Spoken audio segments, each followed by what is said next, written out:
All right, day 2 of Project Uncontrolled. We're going to get out and go to a whole bunch of airports today.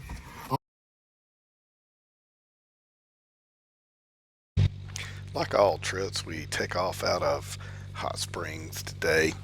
Was using the Max 360 out on the wing, a little bit different view of what's going on.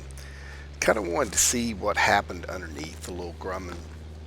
The little Grumman is driven by your brakes up until about 35, 40 miles an hour, and then the control surfaces take over. So it's a little bit interesting to hold center line and take off, and then right here when it rotates, it always falls back down a couple of inches. So you saw the wheels go up and then back down. You ride in ground effect for a few feet, and then it starts climbing.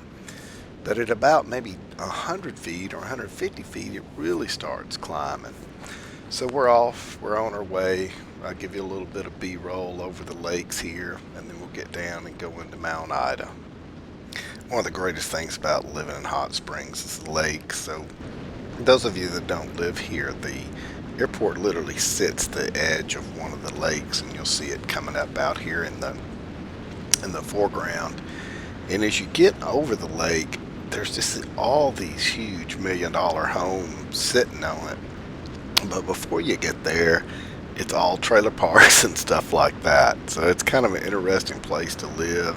Start picking up and coming over the main channel here. This is shot in the fall, so obviously all the leaves are down, or it would be green enough you probably couldn't see most of the houses. But Hot Springs is a great place to live. I've sure enjoyed it. We're headed to Dallas. We've got a VTEL purchased, and the whole channel's going to make a major swing. Pick it up here. We're starting to head into the pattern at Bernice, which is really Mount Ida. There is a pretty good mountain out there that you don't want to hit on either end, obviously, so it's a little bit of a drop in. But we remain high. And then as we get up here and turn on to final, I'll pick it back up and show you the drop in. It's rather dramatic. We're still pretty high here turning on final. We started a major drop. As you can see, the altitude's just rolling down.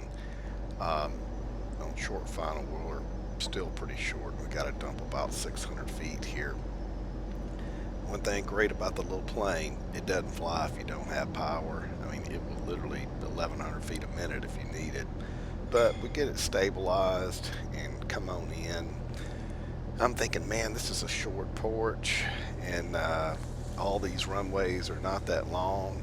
And then as we get to the ramp, there's going to be a Cessna Citation. I was like, man, these guys are real pilots. They put that thing in here. As we roll up on the ramp, look at that. Somebody has put a Citation in here. It's about 4,000 feet, so you could easily do it. And then here's a bigger brother sitting out on the ramp in the form of a 4-seater Grumman. We'll get out and look around at the airport, dentist, and the FBO.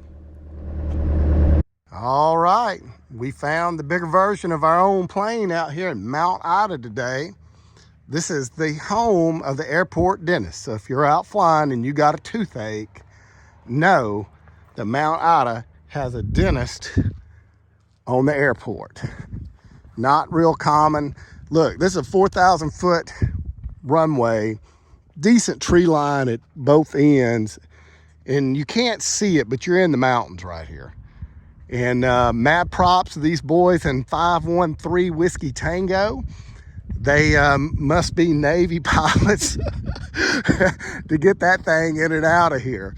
But anyway, we're going to go in the pilot's lounge and check it out. As we've all learned, Unicom is the universal get in to the FBO. So here we are. We've got U.S. Forestry Service.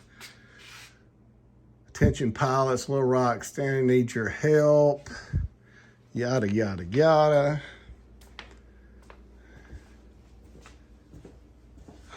Everybody's left them a little bit of a message, and then if you're trying to learn how to fly or you need a broker for an airplane, Brad out of Hot Springs here is going to hook you up. Didn't even know we had a broker.